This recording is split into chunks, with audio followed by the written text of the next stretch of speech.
सो 16 to 22 जुलाई 2022 में कौन से न्यूज अपीयर हुए थे। तो ये 6 न्यूज इंपॉर्टेंट था।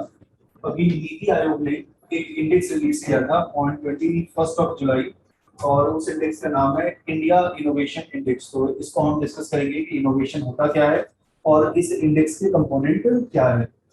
उसके बाद अभी पार्लियामेंट की नई बिल्डिंग बन रही है और उसके ऊपर रखने के लिए नेशनल एम्बल का इनोग्रेशन अभी प्राइम मिनिस्टर ऑफ इंडिया ने किया। तो उसको लेके कुछ लोग उनको क्रिटिसाइज करने लगे। फिर सांघाई कोऑपरेशन ऑर्गेनाइजेशन, उसका भी एक मीट था जहाँ पे इंडिया के फॉरेन मिनिस्टर ने पार्टिसिपेट किया था। मिनिमम सपोर्ट प्राइस, उसके लिए गवर्नमेंट ने एक कमेटी अभी बनाया। वाइस प्रेसिडेंट का इलेक्शन अभी होने वाला है एंड रूपी अभी रिकॉर्ड डिप्रिशिएट हो रहा है। तो उसका इफेक्ट क्या होगा?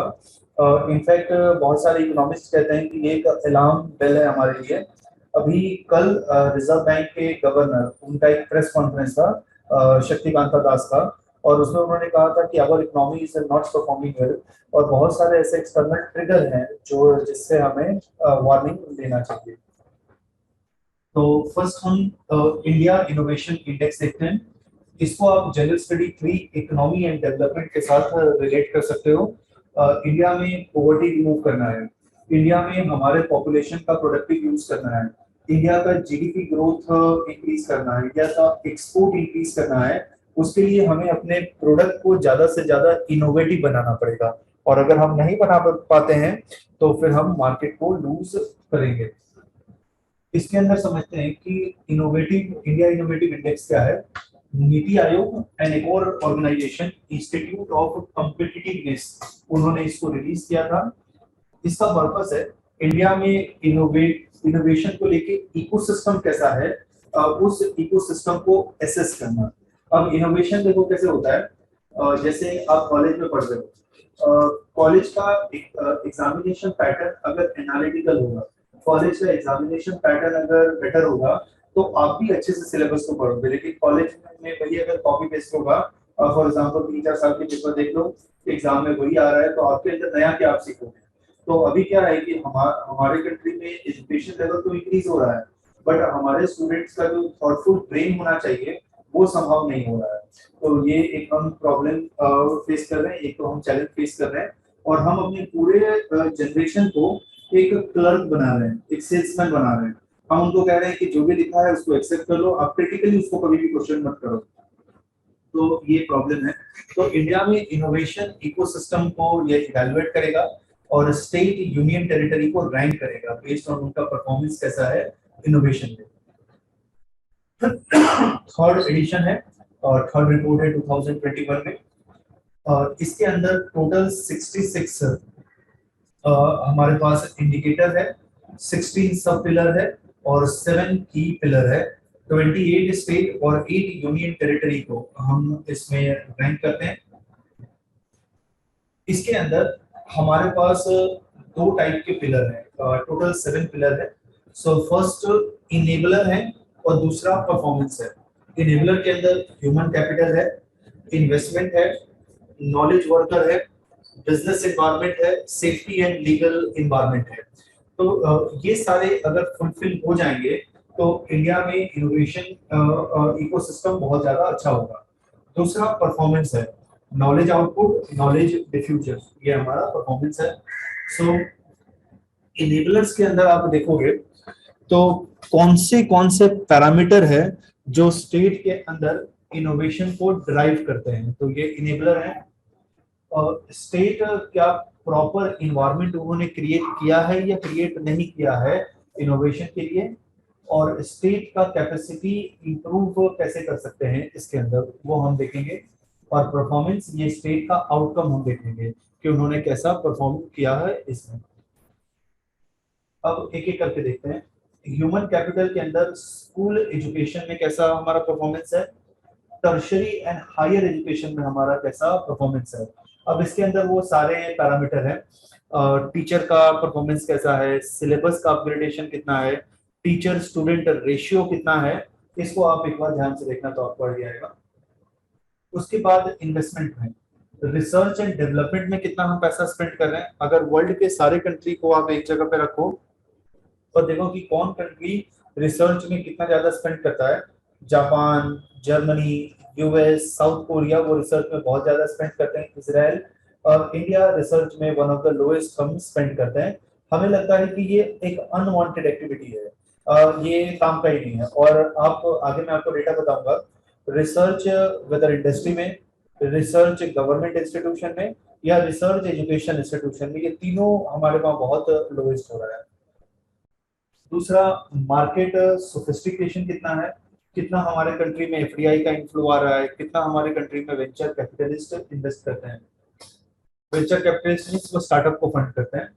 नॉलेज वर्कर मीन्स हमारा कितना वर्कफोर्स रिसर्च एंड डेवलपमेंट में इन्वॉल्व है, हमारा कितना वर्कफोर्स इनोवेशन इकोसिस्टम ट्रेनिंग में इन्वॉल्व है। अब जैसे मैं एग्जांपल आपको बताता हूँ कि आईटीआई है। आईटीआई एक बहुत अच्छा इंस्टीट्यूशन है। वहां पे आप स्टूडेंट्स को welding, electricity, plumbing, carpentry, car का मैकेनिक, मोबाइल रिपेयरिंग ये सब सिखा सकते हो। लेकिन वहां पे हम कितना इनोवेशन लेके आए? जो स्टूडेंट इंटरेस्टेड है वो सीखता है, जो इंटरेस्टेड नहीं है सिंपल वहां से सर्टिफिकेट लेके निकल जाता है। तो नॉलेज वर्कर्स हमारे पास कितने हैं? उसके बाद बिजनेस एनवायरनमेंट में trade, competition and market scale कितना है? क्रेडिट बैंक से लोन कितना इजीली मिल जाता है? और डिजिटल इंफ्रास्ट्रक्चर हमारा कैसा है? अगर ये तीनों प्रॉपर होगा तो बिजनेस प्रॉपर वे में फ्लरिश करेगा। उसके बाद safety and legal environment. India में किसी को बिजनेस स्टार्ट करना है, ये एक बहुत डिफिकल्ट प्रोसेस है। किसी को बिजनेस क्लोज करना है, ये भी एक बहुत डिफिकल्ट प्रोसेस है। तो क्यों हमने इतना डिफिकल्ट इसको बना के रखा है? तो सिक्योरिटी सेफ्टी इन्वायरमेंट है, लीगल रेगुलेटरी इन्वायरमेंट है। उसके बाद अब आप आउटकम में देखोगे तो उसमें नॉलेज डिफ्यूजन है और नॉलेज का आउटपुट है। नॉलेज डिसेमिनेशन मीन्स नॉलेज को हम कैसे स्प्रेड करते हैं।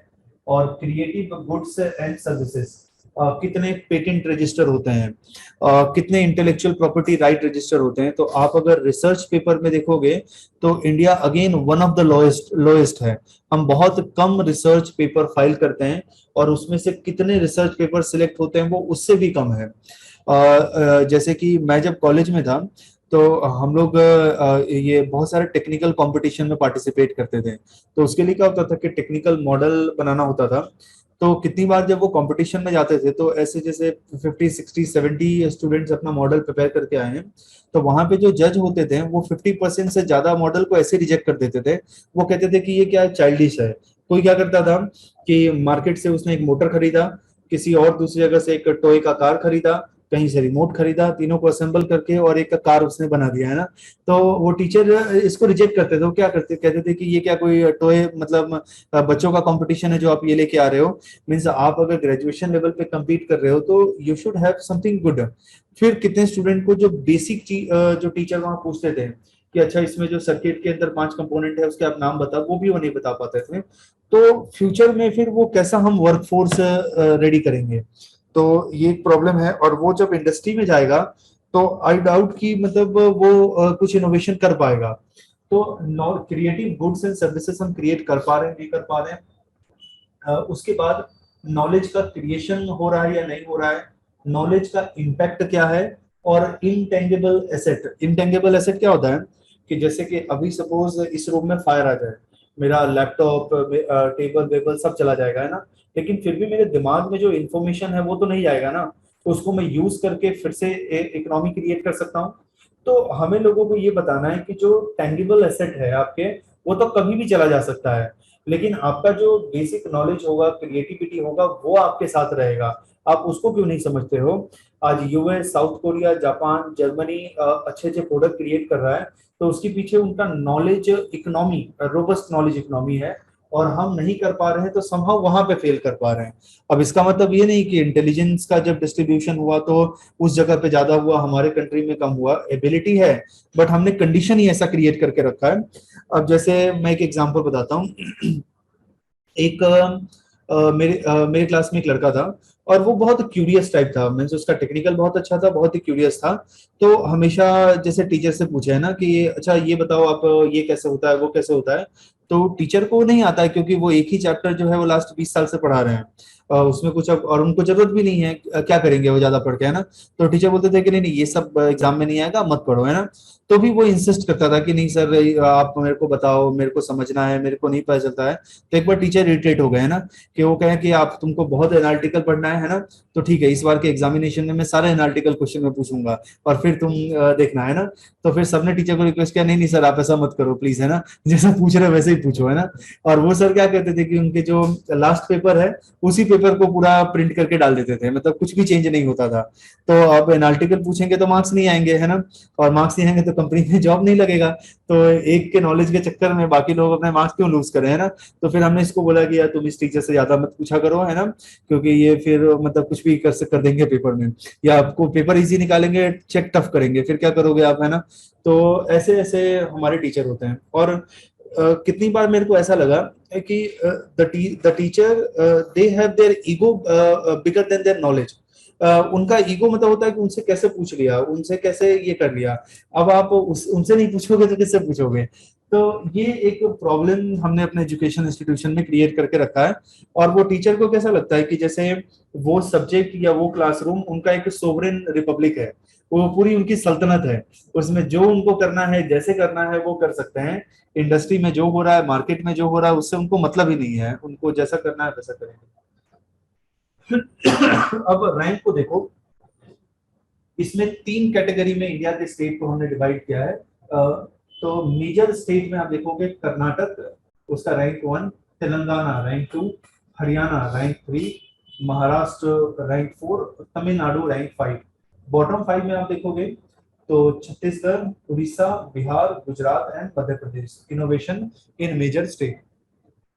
उसके बाद north eastern and hilly state में आप देखोगे Manipur, Uttarakhand, Meghalaya, Arunachal Pradesh and Himachal Pradesh top 5 state है।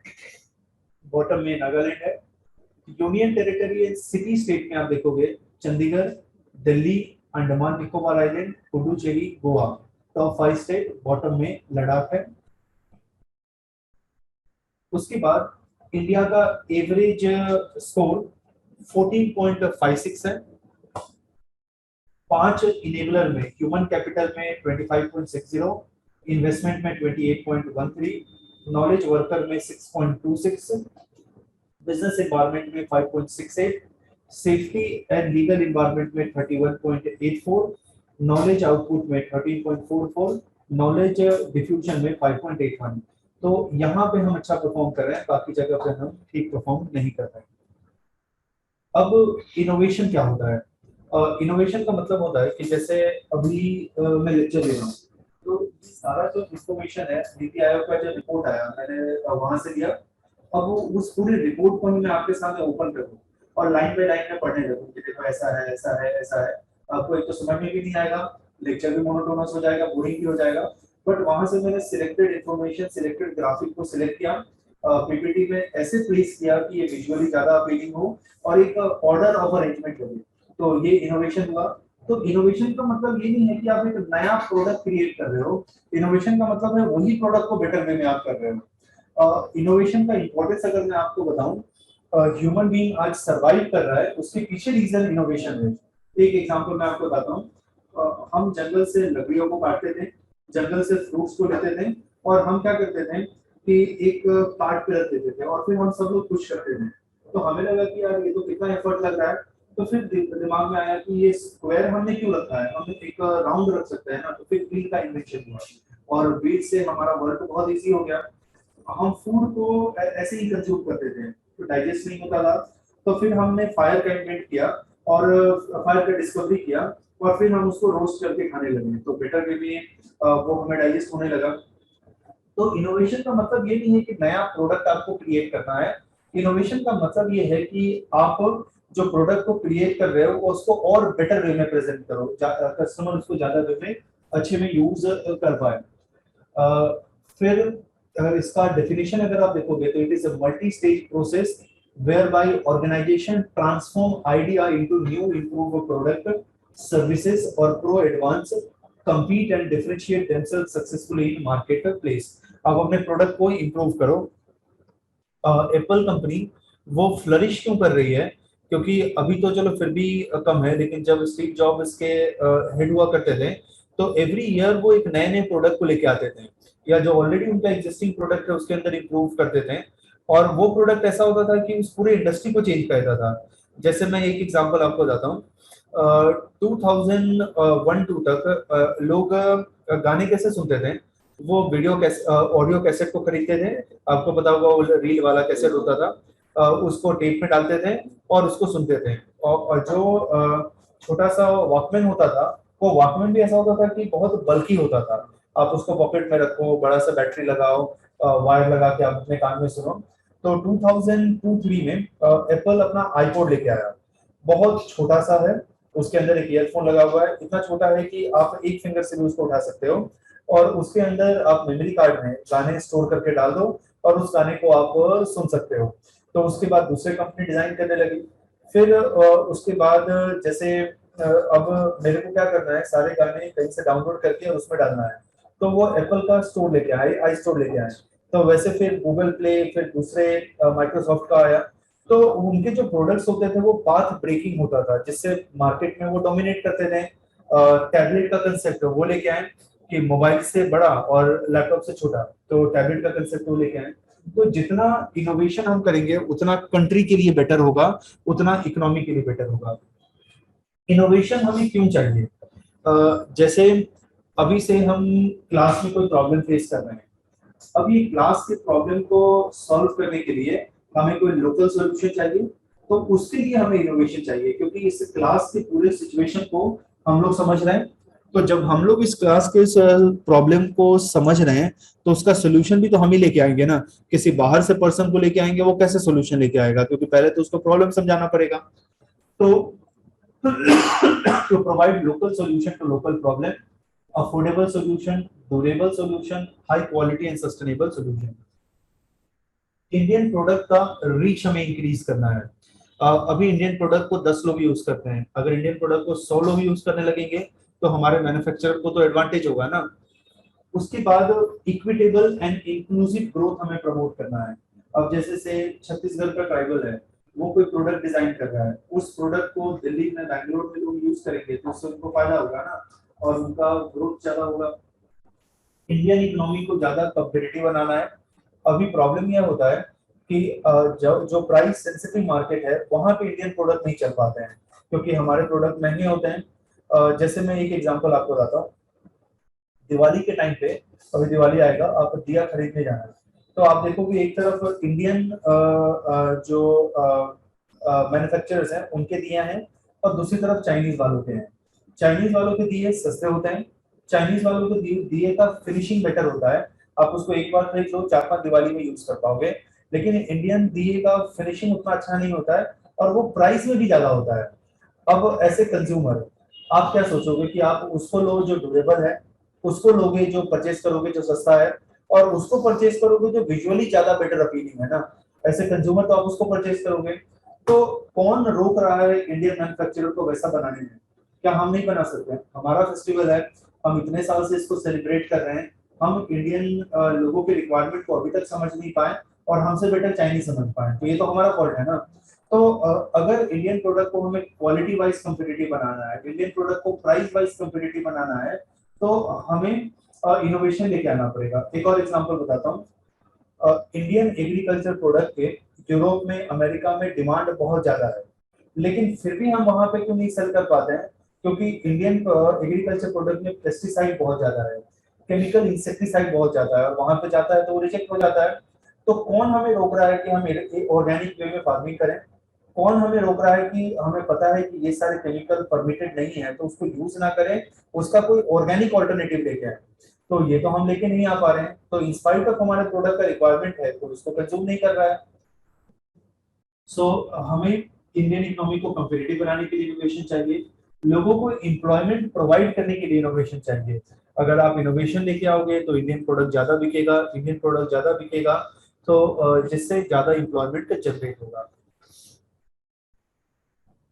इंडिया में प्रोस्पेरिटी आएगा।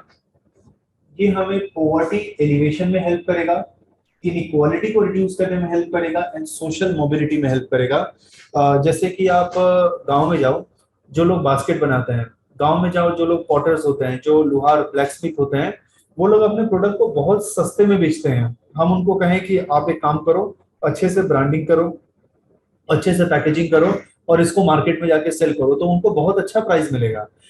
जैसे मैं एक एग्जांपल आपको बताता हूँ।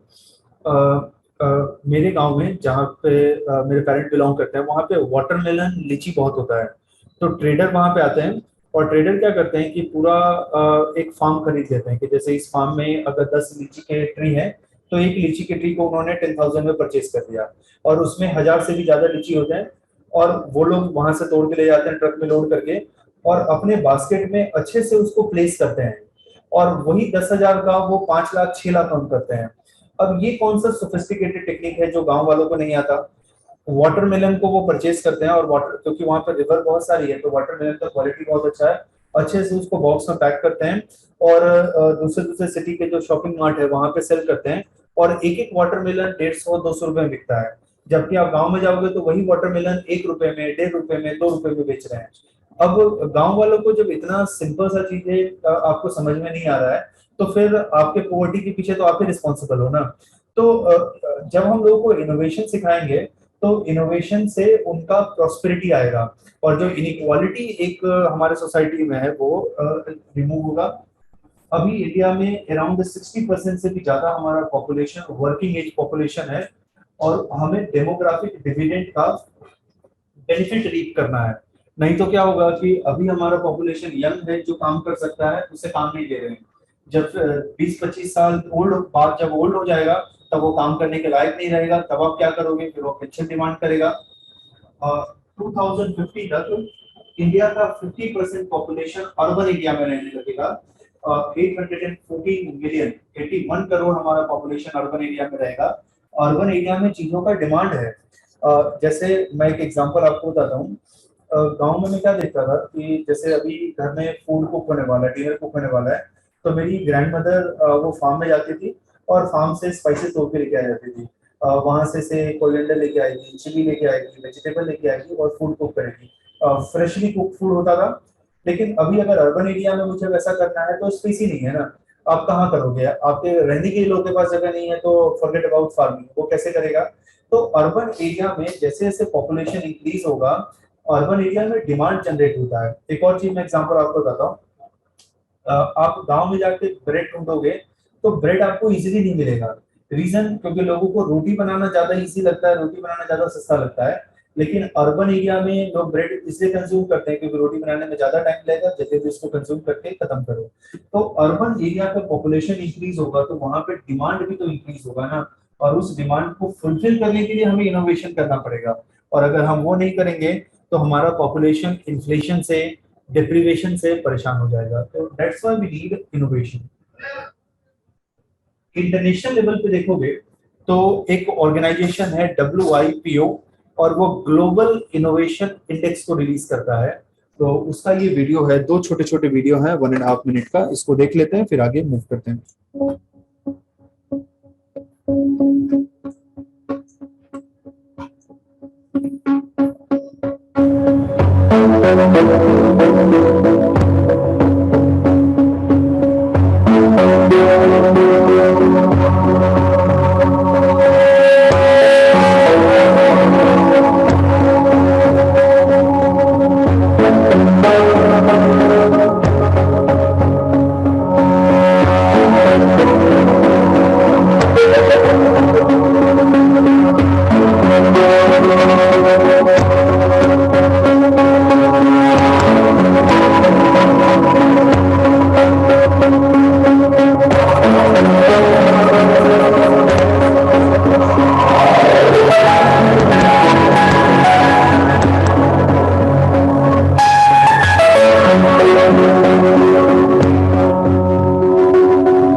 एक और वीडियो है।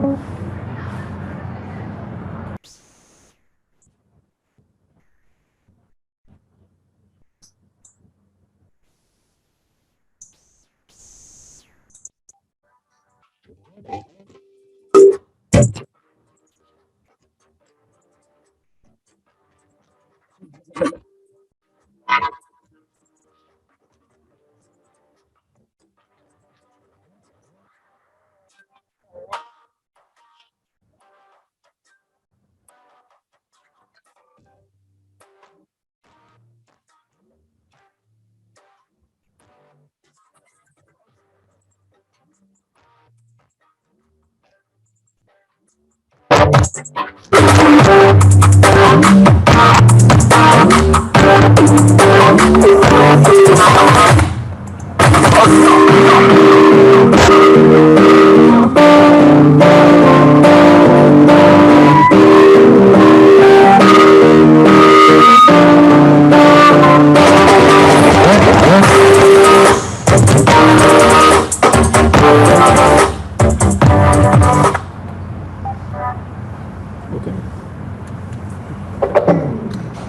2017 में ग्लोबल इनोवेशन इंडेक्स में इंडिया का रैंक था 60। 2021 में लास्ट ईयर जब ये रिलीज हुआ तो इंडिया का रैंक इंप्रूव होकर 46 आ गया। Central and south Asian nation में आप इंडिया का पोजीशन देखोगे तो फर्स्ट पोजीशन है, और लोअर मिडिल इनकम कंट्री में देखोगे तो यहाँ पे सेकंड पोजीशन है। सो दिस इज़ हाउ हमारा रैंकिंग इंप्रूव हो रहा है। अभी हमारा GII स्कोर 336.40 है। आउट ऑफ 132 कंट्री हमारा रैंक 46 है। Gross expenditure on research and development, उसका एक पैरामीटर है GERD, gross expenditure on research and development. इसमें आप इंडिया का पोजीशन देखो, बेल्जियम 1438.17 डॉलर वो स्पेंड करता है पर कैपिटा। इंडिया स्पेंड करता है जस्ट 43। बहुत कम हमारा एक्सपेंडिचर है रिसर्च एंड डेवलपमेंट के ऊपर। आप दूसरे कंट्री को देखो जैसे United state of America, Britain, ये बहुत ज्यादा पैसा स्पेंड कर रहे हैं। उसके बाद GERD S GDP per capita, उस पर अगर आप देखोगे तो इंडिया का स्कोर यहाँ पे देखो 0.65%, यानी हमारे GDP का जस्ट 0.65% हम खर्च कर रहे हैं रिसर्च एंड डेवलपमेंट में, जो बहुत कम है। और अगर आप इन सारे कंट्री को मैप करो तो जहाँ जहाँ पे डॉट दिख रहा है यहाँ पे इंडिया है, बहुत कम पैसा हम स्पेंड कर रहे हैं। और अगर पर कैपिटा आप देखोगे तो ये 6,504 डॉलर हम खर्च कर रहे हैं। उसके बाद नंबर ऑफ पेटेंट जो हमने फाइल किया है, तो रिसर्च पेपर हमने कितने फाइल किए हैं, तो उसमें आप देखोगे तो 64,264 हमने रिसर्च पेपर फाइल किया है। यूएस का आप देखो, चाइना का देखो, ये they are way ahead than us. तो बहुत कम रिसर्च पेपर फाइल होता है। और रिसर्च पेपर में भी कितने वैलिड रिसर्च पेपर है और कितने रिसर्च पेपर सिलेक्ट होते हैं वो भी बहुत कम है।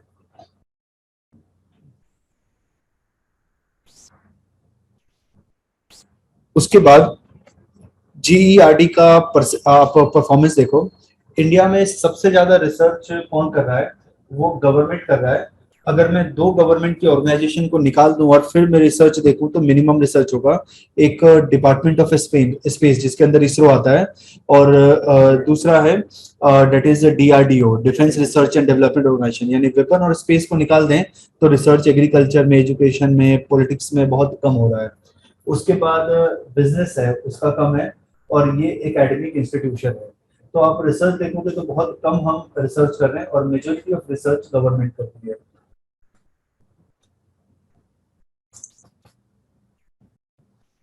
उसके बाद हर एक कंट्री का आप मैपिंग देखो, तो इंडिया में 56.1% research they it is done by government, 36.8% research it is done by business, and just 7.1 research is done by higher education। अब हायर एजुकेशन इंस्टीट्यूशन में रिसर्च ही नहीं होगा तो वो प्रोडक्ट में कैसे ट्रांसलेट होगा। अब आप दूसरे कंट्री में देखो, किसी भी कंट्री में इतना ज्यादा रिसर्च नहीं है जो गवर्नमेंट उसको स्पॉन्सर कर रहा है। यूएस में जस्ट 10%, यूके में 6.1, साउथ कोरिया में 10%, जापान में 7.7, इजराइल में 1.5।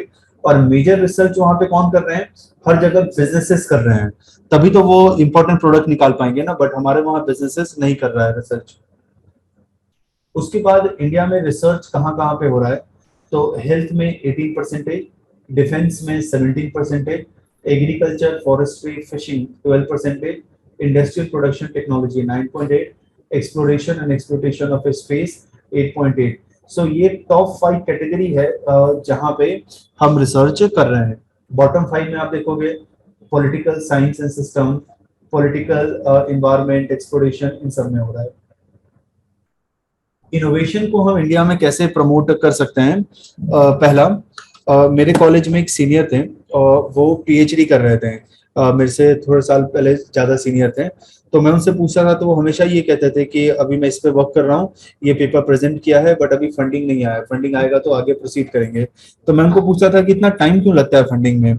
तो उन्होंने कहा कि पहले एचओडी से रिकमेंडेशन लो, उसके बाद कॉलेज के डीन से रिकमेंडेशन लो, वाइस चांसलर का रिकमेंडेशन जाएगा गवर्नमेंट के पास, फिर वहां से रिलीज करेंगे। तो कभी कभी 6 मंथ, 7 मंथ और 10 मंथ टाइम लगता था। और मीनवाइल उनको अपने आप को फंड तो करना है, तो कॉलेज उनको अलग अलग वर्क में लगाता था। जैसे कि आप ग्रेजुएशन के लेक्चर लो, आप लाइब्रेरियन में लाइब्रेरी की तरह वर्क करो। तो वो कहते थे कि इससे मेरा अटेंशन डाइवर्ट होता है, लेकिन मैं क्या करूं, मैं नहीं कर पाता हूं। तो ऐसे करके बहुत सारे जो हमारे रिसर्चर है वो फ्रस्ट्रेटेड फील करते हैं और उनको लगता है कि दूसरे कंट्री में अगर वो जाएंगे तो उनको ज्यादा बेटर होगा। तो हमें पॉलिसी इंटरवेंशन लेके आना चाहिए, पॉलिसी सपोर्ट देना चाहिए, फंडिंग इंकरेज करना चाहिए हमें उनको। हमें क्या लगता है कि इंस्टेंट अगर जब तक रिजल्ट नहीं आता है तो यानी ये जो भी काम कर रहा है वेस्ट कर रहा है क्या? 5 साल 10 साल से आप रिसर्च कर रहे हो, कुछ रिजल्ट आ नहीं रहा है। उसके बाद हमें नॉलेज इंफ्रास्ट्रक्चर को स्ट्रेंथन करना है। सबसे पहले तो मेरे को ये लगता है कि हमें अपने स्टूडेंट के अंदर एक क्वेश्चनिंग एटीट्यूड लेके आना चाहिए कि कोई भी चीज को वो ब्लाइंडली एक्सेप्ट ना करे, वो उसको क्वेश्चन पूछे कि ये क्यों होता है, ये कैसे होता है, इसमें इंप्रूवमेंट क्या कर सकते हैं। अगर ये उनके अंदर नहीं होगा तो we are entering into very dark age. Inter institutional और इंटर सेक्शनल कोलैबोरेशन होना चाहिए। जैसे सपोज जो इलेक्ट्रिकल इंजीनियरिंग कर रहा है वो कंप्लीट इलेक्ट्रिकल के साथ कनेक्टेड है, जो मैकेनिकल इंजीनियरिंग कर रहा है वो कंप्लीट मैकेनिकल के साथ कनेक्टेड है। लेकिन इलेक्ट्रिकल मैकेनिकल को कंबाइन करके आप रोबोटिक्स कर सकते हो, एक नया प्रोडक्ट बना सकते हो, बट वो बहुत कम लोग कर पाते हैं। तो हमें डिफरेंट डिफरेंट सेक्टर को कोलैबोरेट करना चाहिए। उसके बाद R&D एंड एजुकेशन को इम्प्रूव करना चाहिए, लोकल नॉलेज को प्रॉपर वे में चैनलाइज करना चाहिए। हमें क्या लगता है कि जो गांव का आदमी है, जो एक ट्राइबल है, उसको कुछ भी नहीं आता, बेवकूफ है, लेकिन उसके पास जो नॉलेज है वो नॉलेज का वेल्थ है। बट प्रॉब्लम ये है कि जो लैंग्वेज हम समझते हैं उसमें वो नहीं बोल पाता है। उसके पास जो भी नॉलेज है वो उसके दिमाग में है, उसके पास कोई रिटर्न तो सोर्स है नहीं। तो हमें उसको चैनलाइज करना चाहिए और हमें अपना नॉलेज एक्सचेंज को इम्प्रूव करना चाहिए। अभी जैसे मैं आपके साथ बैठ के डिस्कशन कर रहा हूँ, से सारे फालतू बातों को हम डिस्कशन कर रहे हैं ना, कि उसका किसके साथ अफेयर है, वो उसके शाम को जाके क्या कर रहा है, वो कौन से कलर के कपड़े उसने पहना, उसने हेयर कट कैसा रखा, उसने बाल को कलर कराया नहीं कराया। इस फालतू डिस्कशन के बदले में कुछ फ्रूटफुल डिस्कशन करूँ। तो हमें लोगों को इंकरेज करना चाहिए कि अब आप जैसे देखना कि इवनिंग में लोग अपने जॉब से आते हैं, डिनर करते हैं और 9 o'clock के बाद पान के गल्ले पे बैठ जाते हैं ना। तो 11 बजे 12 बजे तक पान वाला बंद करके निकल जाता है, पर लोग वहीं बैठे रहते हैं ना। और वो क्या डिस्कशन करते हैं? सब फालतू चीजों को डिस्कशन करते हैं। स्कूल कॉलेज के कैंटीन में आप देखना या कंपनी के कैंटीन में देखना लोग क्या डिस्कस करते हैं। तो वह ऐसी ही बकवास चीजों को डिस्कशन करते रहते हैं जिससे किसी का फायदा नहीं है, उनका भी इंटेलेक्चुअल ग्रोथ नहीं है ना। वो टीवी में क्या देखते रहते हैं? पुराने पुराने कॉन्स्पिरेसी थियरी कि 400 साल 500 साल 600 साल पहले किसने क्या किया था, उसने गलत किया, फिर कोई मूवी बना देगा और उसके बारे में फिर हम डिस्कशन करेंगे। इस रिपोर्ट के अंदर नीति आयोग का रिकमेंडेशन क्या है? तो सबसे पहले तो नीति आयोग का रिकमेंडेशन ये है कि रिसर्च एंड डेवलपमेंट के ऊपर हमें हमारा 2% स्पेंडिंग होना चाहिए। तो जीडीपी का एटलीस्ट 2% जीईआरडी होना चाहिए। ग्रोस एक्सपेंडिचर और रिसर्च एंड डेवलपमेंट अभी 0.65 है। प्राइवेट सेक्टर को इंकरेज करें कि रिसर्च एंड डेवलपमेंट में अभी गवर्नमेंट 56% रिसर्च में पार्टिसिपेट कर रहा है और मेजरली डिफेंस में, स्पेस में। तो प्राइवेट सेक्टर को इंकरेज करें। एक मैं एग्जांपल आपको बताता हूँ। इजराइल लोकेटेड है डेजर्ट में और फिर भी इजराइल एग्रीकल्चर में, बायोटेक्नोलॉजी में, वाटर कंजर्वेशन में वर्ल्ड में लीडर है टेक्नोलॉजी में। जहां पे पानी नहीं है वहां पे एग्रीकल्चर का टेक्नोलॉजी उनका अच्छा है, जहां पे पानी नहीं है वहां पे वाटर कंजर्वेशन का टेक्निक है। तो हमें उनसे सीखना चाहिए ना कि they don't have resources but then also look at their technology.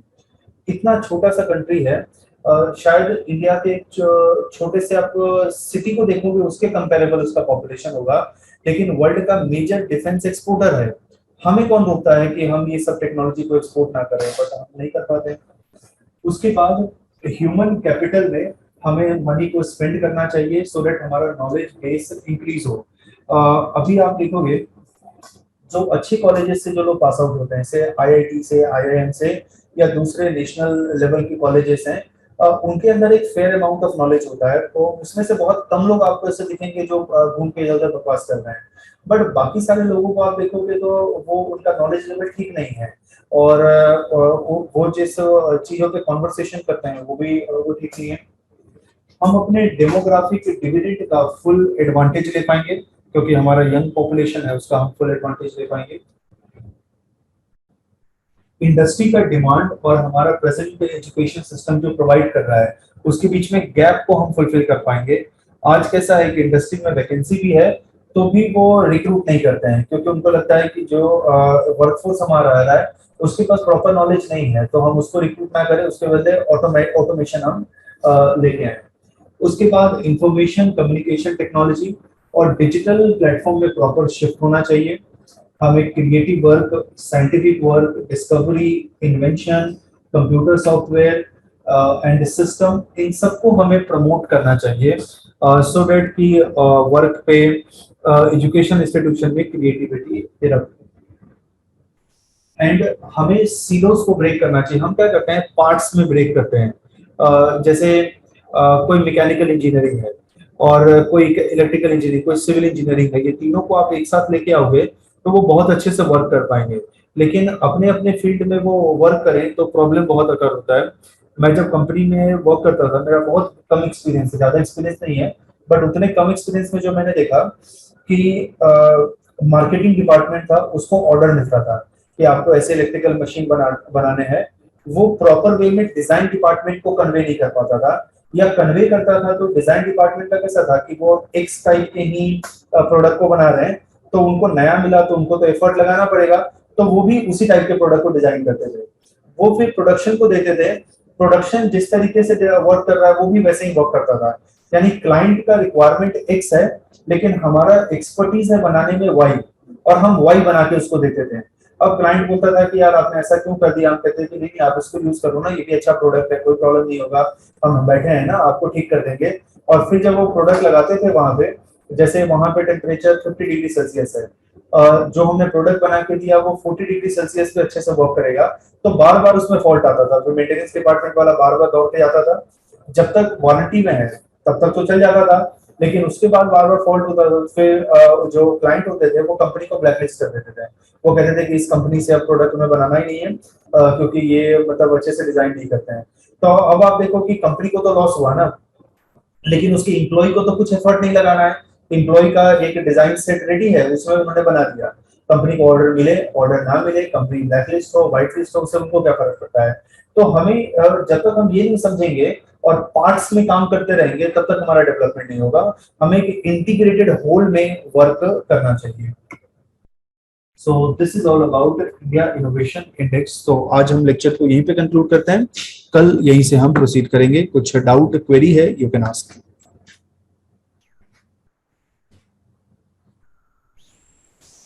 Okay, तो हम सेशन को कंक्लूड करते हैं। Okay, thank you and good day everyone. Thank you, sir. Thank you, sir.